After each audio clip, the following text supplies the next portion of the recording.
दोस्तों नमस्कार। अभी कुछ नए साथी आए हैं, उनके कुछ क्वेश्चन बाकी हैं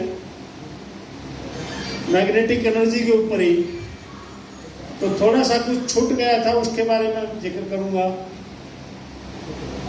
तो जैसा कि मैंने अपने बारे में बताया, मैं डॉक्टर अनसित ठाकर आजाद हॉस्पिटल गुना से, मेरी पूरी फैमिली ही मेडिकल लाइन में है।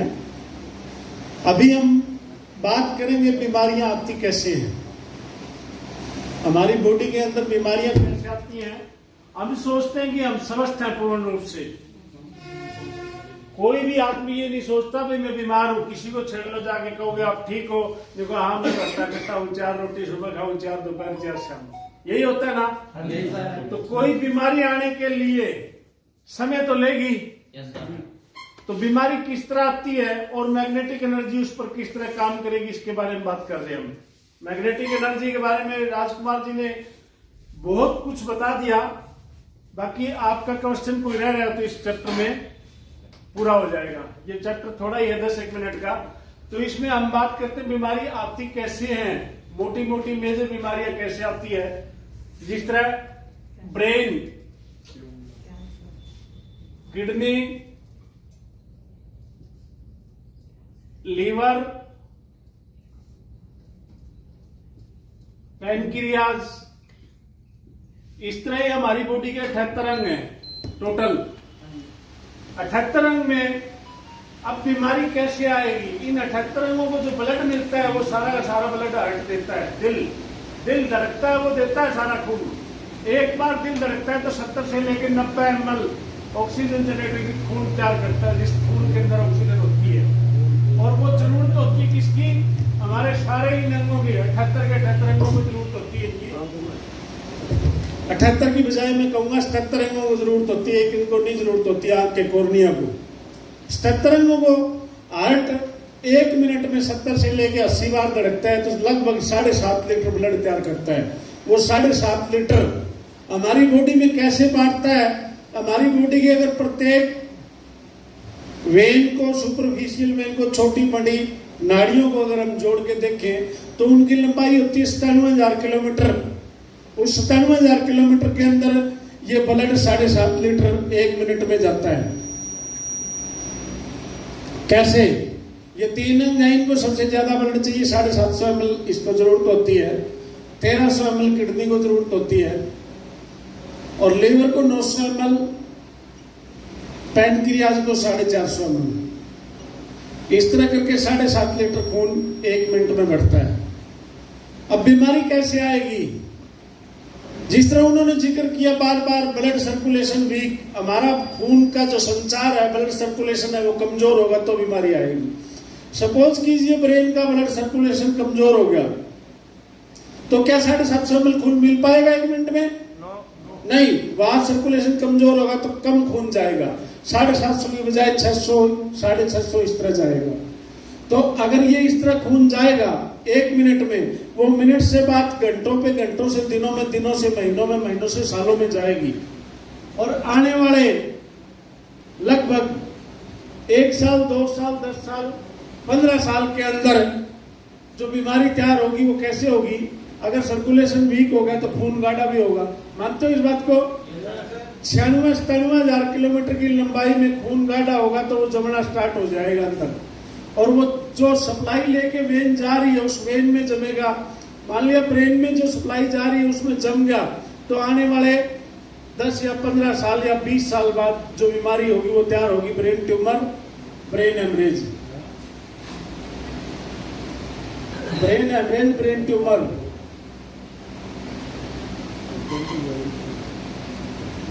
इसी तरह प्रत्येक अंग पर लागू होती है। किडनी फेलियर, हम किसी से पूछेंगे आप ठीक है? हाँ ठीक है।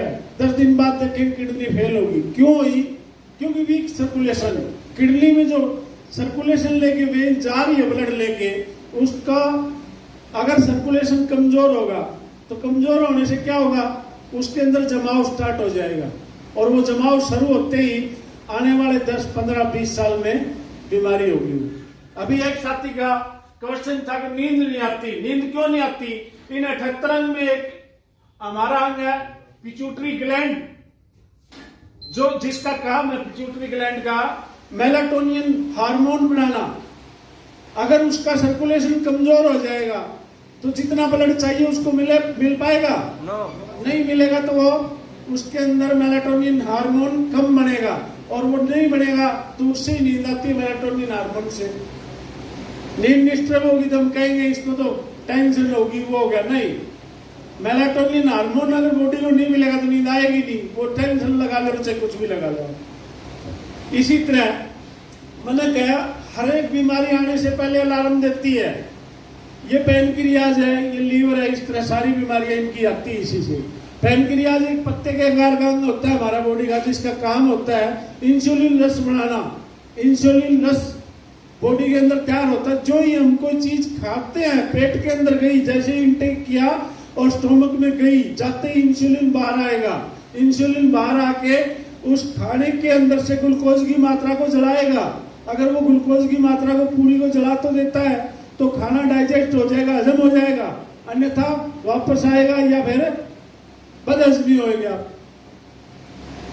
तो पैनक्रियाज का सर्कुलेशन अगर कमजोर हो जाए या 250 ml खून मिले 1 मिनट में तो बीमारी कैसे आती? देखो, पैनक्रियाज का काम है इंसुलिन बनाना।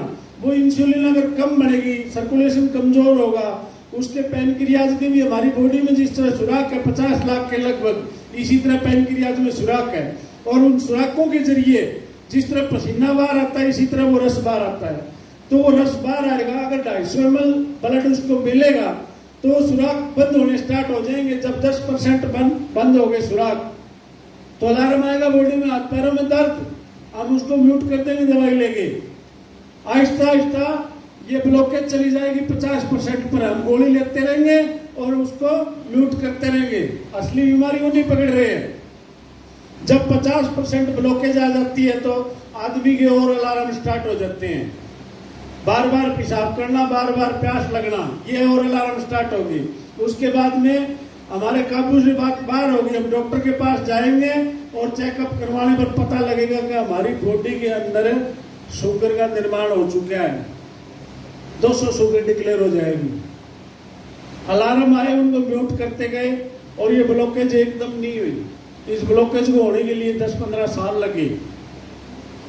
अब हम कह रहे हैं हमारे हाथों में सूनापन रहता है, पूरी बॉडी में सूनापन रहता है। क्यों रहता है? क्यों? पूरी बॉडी का सर्कुलेशन वीक है। अगर पूरी बॉडी का सर्कुलेशन वीक होगा तो बीमारियों का घर हो जाएंगे हम। और जिस तरह की राजकुमार जी ने बताया, भाई हम हमारा सर्कुलेशन कैसे ठीक कर सकते हैं? योग से कर सकते हैं, एक्सरसाइज से कर सकते हैं। कर सकते हैं नहीं, दिनचर्या की जो क्रियाएं हैं करके उनसे भी इसको ठीक कर सकते हैं।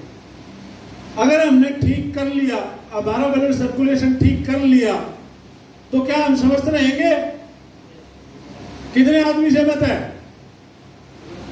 सारे।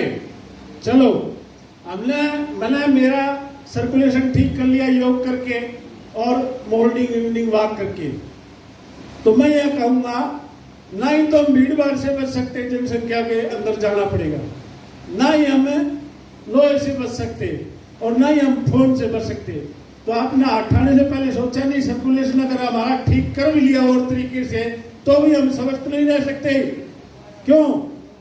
क्योंकि फोन छूटते ही हमारी मैग्नेटिक एनर्जी कम हुई, लोहे के टच में गए, हमारी मैग्नेटिक एनर्जी कम हुई। तो यहाँ जोशी जी ने जो प्रोडक्ट दिया है वो हर सेकंड हमारे टच रहेगा। 2400 घंटों में कोई सेकंड ऐसा नहीं होगा जिस सेकंड ये प्रोडक्ट के हम टच ना होंगे। इस प्रोडक्ट से इसलिए बच सकते हैं हम बीमारियों। किसी और साथी का कोई सवाल हो? मैग्नेटिक एनर्जी के ऊपर कोई सवाल नहीं है? क्या मिनट होगी जी? 10 मिनट होगी।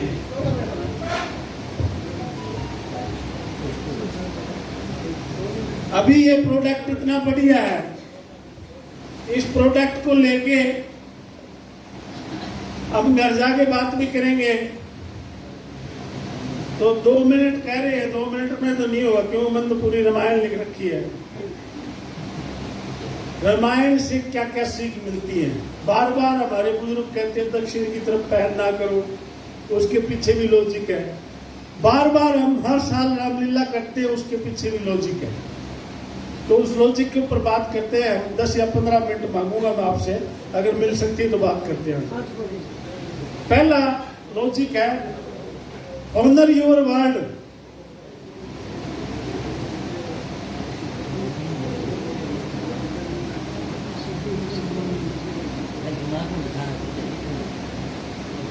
जो वाणी, जो शब्द हमने हमारे मुंह से निकाल दिए उस पर कायम रहना।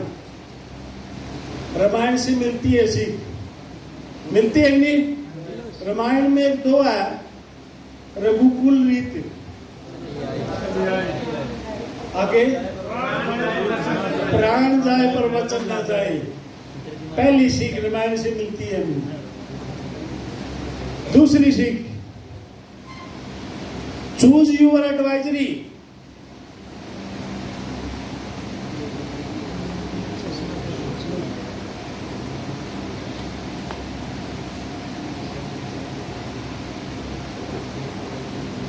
यहां लिखे मैंने चूज यूर एडवाइजरी। रामायण में दशरथ के 3 पत्नियां थी, 4 पुत्र थे, ठीक नहीं? तो उसमें आपने यहां प्रोग्राम देखा और घर जाके सलाह लेने लगा, जो किसी आदमी की न्यू गद्दाली कंपनी में गया था, करूं ना करूं। वो आपने देखना सलाह किसकी ले रहे हो। 3 रानियों में एक रानी थी जिसकी सलाहकार थी मंथरा दासी, और उसने मंथरा की सलाह ली। राम ने तो 14 साल के लिए वनवास भेज दिया, ना पढ़ना गद्दी में बैठ दिया, दोनों काम हो। ये सीख भी हमें रामायण से मिलती है। तीसरा, रिलेशनशिप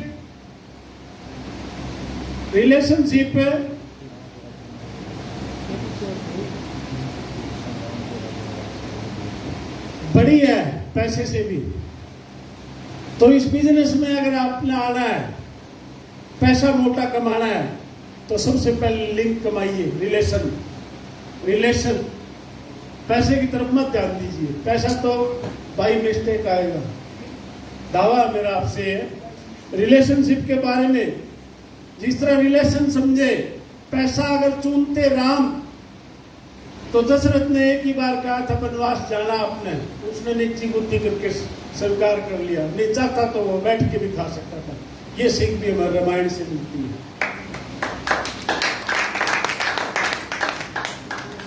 इससे अगली, राइट कोच और मेंटोर हमारा सही होना चाहिए। वो हमें कहीं ले जा सके, यानी जिसके साथ आप लग रहे हो, अगर उसके पास नॉलेज है तो अपनी नॉलेज से कहीं भी ले जाएगा आपको। ये सीख भी रामायण से मिलती है। कब? जब पूरी सेना समुद्र के पास बैठी थी, तो वहां एक शख्सियत थी। कौन था? जामन जी। उन्होंने हनुमान जी को याद करवाया, आप तो इस समुद्र को लांघ सकते हो। तो यहां अगर जामन जी नहीं होते तो क्या वो समुद्र लांघ पाते? ये शिक्षा भी हमें रामायण से मिलती है।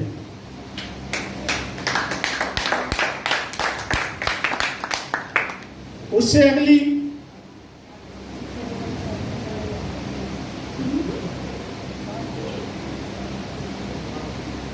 कोई भी लड़ाई अगर टीम का लीडर सही है तो पूरी टीम जीत सकती है उस लड़ाई को। ये सीख भी रामायण से मिलती है। जैसे राम अपनी टीम का लीडर था, बांदरों से ही पूरी सेना हरा दी उसको, श्रीलंका में हराई थी नहीं हराई थी। उससे अगला, सच्चाई है। सच्चाई की हमेशा जीत होती है। सत्य को परेशान तो कर सकते हैं, लेकिन पराजित नहीं कर सकते। यह सीख भी हमें रामायण से मिलती है। तो एक टोटल यहाँ 7 सीख थी रामायण की। एक चीज बाकी रही है, लालच और बदला। वो मेरी आईडी ले गया, उसने कौन छोड़ो। आज वो बोनस ठा गया, आज उसने कौन ठाड़ दी। ये अगर दिमाग में आ गया ना तो भी कामयाबी नहीं मिलती। लास्ट बोलूंगा मैं यहाँ, जिस तरह मैंने कहा सच्चाई की हमेशा जीत होती है। जीत को परेशान कर सकते हो, पराजित नहीं। तो सही फैसला लिया जाता है, उस टाइम रिलेशन, रिश्ते नाते सब भूले जाते हैं। जिस तरह बल्ली का पुत्र अंगद गया रावण के पास, रावण बोला तू राजा, बल्ली तो मेरा यार दोस्त था, तू मेरे का नहीं आया। बोला तू पूछेगा नहीं, छोड़ के मेरे लिए ले। तो बल्ली ने डिसीजन के लिया, बोले होगा मेरा बाप दोस्त, मेरे लिए राम की सेना बढ़िया है। ये सीख लिया मेरा भाई से। पैसा अगर देखता तो भरत को सारा राजपाट दे दिया था, उसने वो छोड़ के बला में बरोबर जाके रहना स्वीकार किया। ये सीख भी मेरे रामायण से मिलती है। तो आपके कीमती 10-15 मिनट मैंने लिए, आपने दिए, धन्यवाद। Thank you so much, thank you.